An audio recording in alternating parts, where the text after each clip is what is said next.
So we did talk to a couple of corporate chefs, and not like top end, like high, like in the corporation, but just like your like head chefs and sous chefs that work in the restaurants around here, whether it be from anywhere between like the nines and up. And I will say I'm a fan of the nines. They got the gold fire wings. You know exactly where you get into. I'm not giving the nines really a shout out, but it's a nice like place to go. You know what you're getting. You know what to expect. Yeah, and it's not like you can really complain about the nines, or else you wouldn't even go there. It's very simple. It's But talking to them, working for corporations can be a pain in the ass, and they feel the only thing that really stifles them, because they do work their asses off, is just creativity. And what they mean by that is, these guys go through years of school. They sit there and they'll apprentice some with some really, really famous like chefs, or with people that have been in the business for years. Yep. So they get to learn little techniques, to get to learn little things. Some privately owned businesses, which those are actually my favorites to go to eat, because the chefs will have free reign and they change their menu all the time. They can showcase their skills. Yeah, and I know what they went to school for. Yeah, it is what they go to school. Very simple, right? And sometimes with corporate it's just hard, because you have these guys that do have a lot of knowledge, and sometimes it gets stifled. They do have skills. Just like in that corporate bubble where they're not allowed to expand and try to like hone their craft through like trial and error. We have worked with many a chef who were like, hey, try this. This is how I would do it. Yeah. This is something that we would put forward into it. If this was our place, This is a twist. This is a little twist. And I gotta tell you, man, I haven't had one of those where I was like, this sucks. Yeah, I've always been like, good. This is delicious. That's right. Yeah, I'm a fan. And they always take the stuff that they already have in the restaurant and make it happen, and then just blend it together in pure magic. So, not that anybody really will listen to us at this level. They never where do. we're at now, but this is a plea to all those. As you can see, we're sitting up high. Yeah, we are. We're in the city today. We're in the city. High. That's right. All right. In our high-rise apartment, because we're also traveling. All right. Okay. All over the place. Yeah, we're all over the place. Came back from the beach and now we're in the city. That's right. We got a lot of work we have to do and shit like that. But the reality is hey, every once in a while, if your restaurants are spread out, right, and they're all different districts, like every region has like different types of favorite food.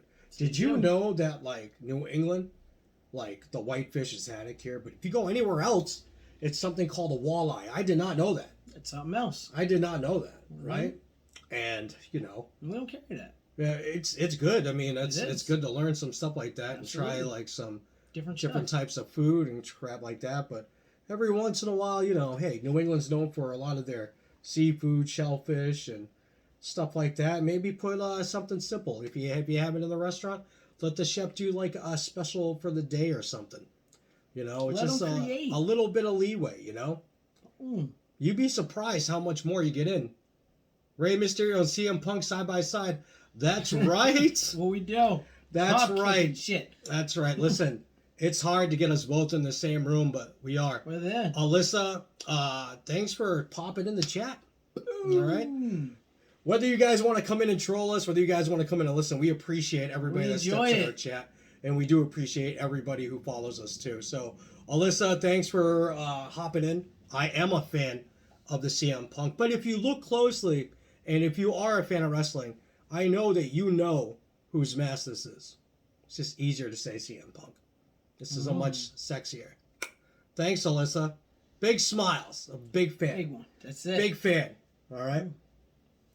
But that being said, I think a lot of GMs and stuff like that who have to work side by side with their executive chefs. If these chefs have ideas, I don't know why it's a big deal not to be like, hey, corporate executive chef, here's an idea. There it is. We have it in house. We'll try it once, see how it sells. If it does good, we'll show you some specs and stuff like that. That's right. I don't understand why the bubble needs to be so small. At that point, are you really a chef? Especially like the executive chef? You figure a lot of places end up not utilizing all the product they have in house. Yeah. They don't. a lot of it goes to the trash, and probably should go to food pantries across the world, but a lot of it ends up in the trash. Yeah, a lot of it too. It's like crazy stuff that you'll find. Like, I mean, obviously cans and perishables and stuff like that, right? But it's just nuts. I mean, you're in the restaurant business. You have all these qualified, amazing people that you've hired to put your food out, which is the food that you guys have is great, right? Why not switch it up? Why not be like, hey guys, let's just do something where you just throw something on the menu like once and see where it goes. Right, that's it. Sounds like a plan to me, wouldn't it? It's not complicated. It's not complicated. Especially when they already have the stuff. Yeah, give them a chance. That's what they went to do. Yeah, give these guys a chance. Yeah, come on, let them work. And then you let us try it. And if we don't like it, then you don't send it out. Yeah, you don't send it out. It's not hard. The staff's not going to lie to you. Be like, oh, this is great. Yeah, right. I'm going to tell you, man, this is garbage. Let's be honest. The staff will normally be the first ones to tell you if it's crap. Yeah. All right, you give it to about 5 of them, and several of them are going to turn around and be like, I didn't like that shit. If they didn't like it. And if they liked it, they're going to be like, yep. That's it.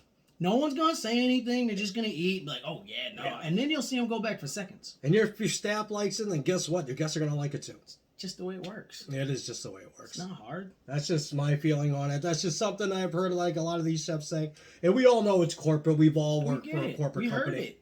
Right. Whether it be in the restaurant business, whether it be in like any type of like service business, sales business, like whatever. We understand. But our job is to talk about the restaurants and just to plea, let them try some stuff, That's all. You're paying them enough money. Come on. Let them use their spices and herbs. And let it make it happen. Let them make it happen. Okay? That goes to the point where a lot of people come in and ask for specials. Do you have a special? Do you have a special? We talked about it a few weeks back. Do you have a special? Guess what? If you're letting your chefs work, you'll have a fucking special. Yeah, it doesn't need to be a nationwide special. Not at all. Just be like, for this area, this is what we got. This is what we have. We'll try it out. I mean, half the time, those people are going to modify the shit out of the meal anyways. Regardless. So it might as well be a special. It's every time. Like every time. Every time. Oh, specials. Yeah, let's talk about specials, though. You always hear the rumor that when restaurants have specials, that's the food that's going bad. And I'd like to say that is half true. Half true? Half true. Maybe they ordered an excess of stuff. Maybe not. I don't think that it's because the food's going bad. I just think, hey, this is a popular item. They might have over and they got to get it out. If people know that we're serving it or whatever, and we can give it to them at a maybe a better price, so we'll get some more intake in. So please, don't get the wrong idea about specials. Half true. Yeah, half true. I can't speak for all restaurants. Like, sure can't. But I can speak for the ones I've worked at. They've been fantastic with their specials. Well, it and should all be. Good stuff like that. That's why it's a special. Well, that's my thing for hands out. What do you